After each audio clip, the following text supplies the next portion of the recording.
ينفع تديني فخة بالقشطة؟ ده دماغي يا باشا اللي انت عايزه.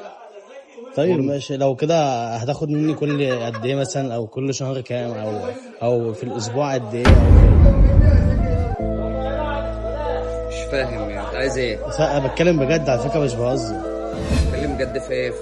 حته ان انت تاخد فرخه بالقسط؟ ايوه. حاجه اسمها فرخه بالقسط؟ انت اشتريت قبل كده من مكان فرخه بالقسط؟ ما اشتغلتش، بس بقى هو الظرف اللي انا فيه، فمش عارف اعمل ايه بصراحة. يعني ايه فرخه بالقسط؟ طيب انا مش فاهم. وانت مثلا لو ينفع تديني فخة مثلا كل مثلا يوم اجي اديك حاجة بتاع، اجي مثلا ناخد حاجة، الكلام ده كله. انت بتتكلم بجد يا صاحبي؟ يعني عايز فرخه بالقسط بجد؟ ايوه بجد مش بهزر. ازاي انا عاملها لك ازاي بس دي؟ انا بص بصراحة، انا عايز اقول لك على حاجة. انا مراتي لسه والدة من شوية، فهم يرجعوا النهارده، الله يبارك فيك، فهم يرجعوا النهارده البيت.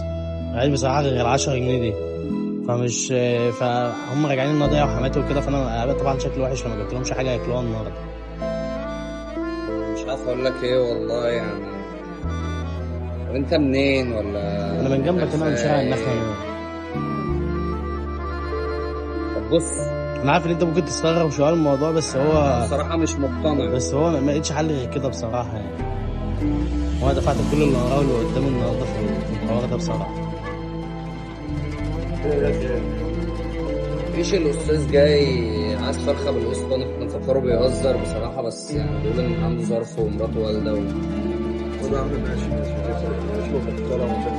شوف هو شكله ابن ناس وشاب زي العسل. شوف، حتى لو همضيلك على اي مثلا وصل امانه ولا اي حاجه لا يعني. لا لا ولا اي حاجه. فاهمه عايز بص، انت شبهنا واحنا كلنا شباب زي بعض، وكلنا ممكن نتحط في الموقف ده. انا يا عم عشان المولود الجديد ربنا يبارك لك فيه، عاوزين لك فرختين. لا، هي واحده بس.